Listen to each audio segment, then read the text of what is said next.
Hi, my name is Anuj Patel, and today I'm going to do the evaluation on Indian Railway website, which is www.indianrail.gov.in. So let's go for the today's agenda.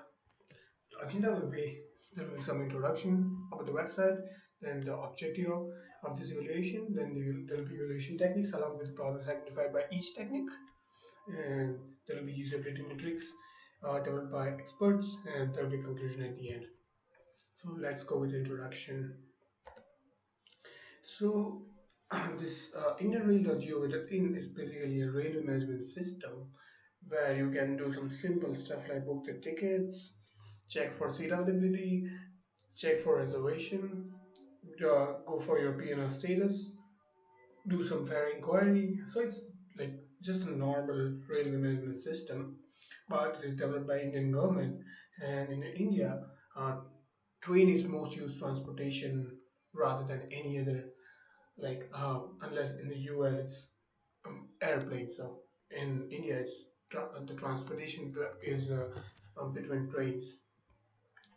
So let's just begin the objective. So the objective today is really to have a clear understanding of the website so that you can find some bugs or you can improve the UI based on, sorry for the background noise because I live near a train station, it's going to give some noise. Have some clear understanding of the website and so that you can go for it, evaluate it, and then you can identify some problems and then find appropriate solutions for that using some of the follow-up methods. So let's go for the evaluation techniques first. So far I've used three evaluation techniques: expert review, usability testing, and survey instruments.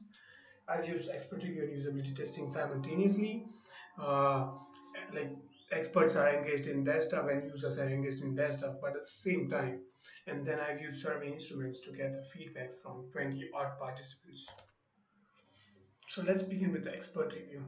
There are a few methods you can use with the expert review, but I've used heuristic evaluation using 8 golden rules. One is the consistency. Okay, so the expert says that layout changes according to the resolution and the width of the submenu is not automatic. I think it's just pretty bad for the website of this scale. I'm going to show you a live demo for that. I cannot cover all the problems, but I can cover at least some of them. Okay, so if I go here on the availability of major stations, I can see that the submenu is auto-adjusted according to the text. But if I go here, you can see that on this one, on the second tab, you cannot even read that. It's not auto-adjusted, so it is not desirable. Another one is universal usability. There are so many languages spoken in India, and this website is only available in two languages, which is not desirable at all. Most of the people might not know these two languages at all. So you can see that here you can only switch to Hindi version, and the English is there. So it's just pretty bad. And even blind people cannot use it, so it's not that much universally acceptable website. Third one is offer informative feedback. Experts say that it's quite easy and simple. And also the design dialogue yield to closure is also pretty good and simple because it's just process, it's smooth process. The one drawback is error prevention techniques. So there are few areas on which the error prevention can be improved very easily, but it's not even there. So let me just show you an example for that. So if I go here in the PNR status, so you can see that this box or this button here, get status, still red. And if I click on that, it's going to give me error. So expert says that it should turn only red after you enter the right number, so that at least you can have the error prevention technique there, and you can just uh, do to solve that thing for the user. The user at least can know that I have entered the right number. So yeah, there are a lot of stuff here and like this on the website. Another one is that permit easy reversal of actions. It's also not good. User has to go back all the way to find the train between stations. I can show you that.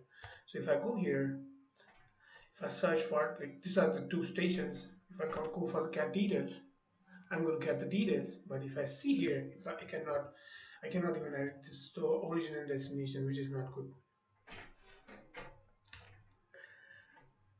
Another one is that supporting to the locus of control. So there are no shortcuts like Facebook website which has enormous shortcuts and you can do the stuff pretty quickly.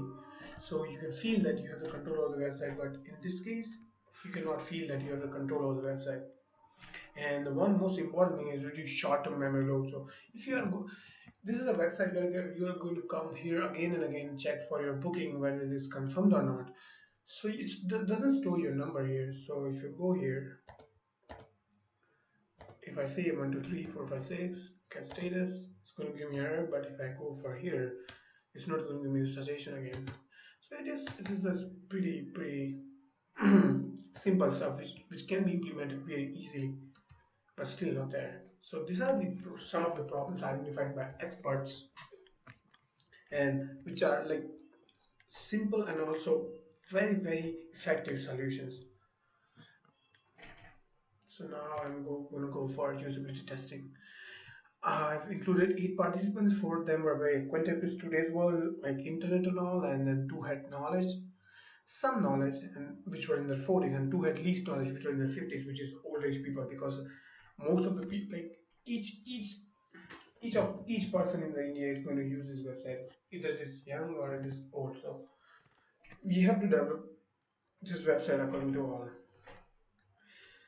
So in this one, I have assigned few tasks to them, and then they were told to say whatever they have felt so far while using the website.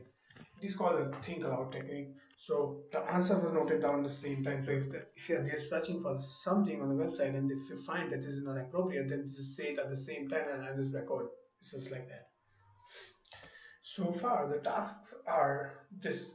Once on the main page, you try to book a ticket, and then check your PNR status, check your mobile linking services, find train between 2 stations, check seat availability, do fare inquiry, check train schedule, give feedback of the website on the website, contact Indian Railway from information on the website.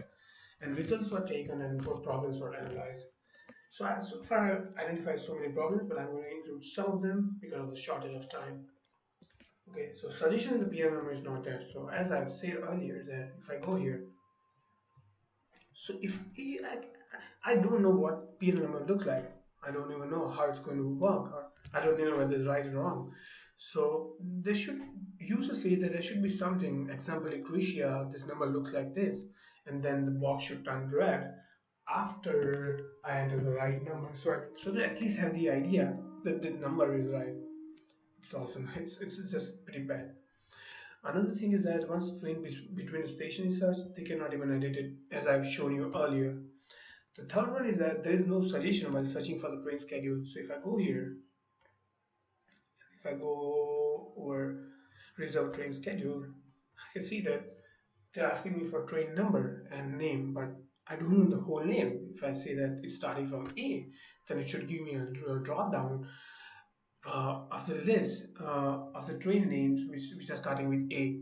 Like if I live in Dallas, then I can just write D, A, and then it should start giving me suggestions for that.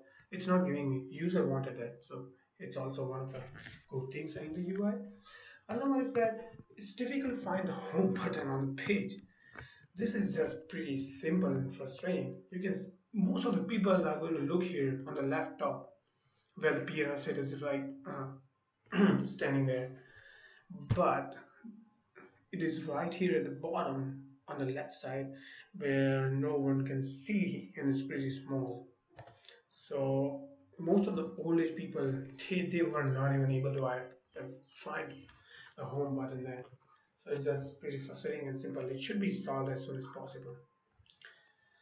Another thing is that you can see that there is no contact information where you can contact them. There's no contact number, and then they couldn't even find it, which is also very good. And then what they wanted in the feedback was that they wanted some kind of form where they can fill here rather than sending out an email and opening an email and writing all the things. They wanted a kind of text box and then just click on send by entering the name and email and all that. So yeah, they wanted that. It's also very good. So far I've identified these problems using usability testing. There are many, but I cannot cover all. So now we'll go for survey instruments. So I have prepared a questionnaire and sent it to 20 participants. And like it's just a simple questions where I've included the answer in the table form, just where they have quite a few choices where they can select.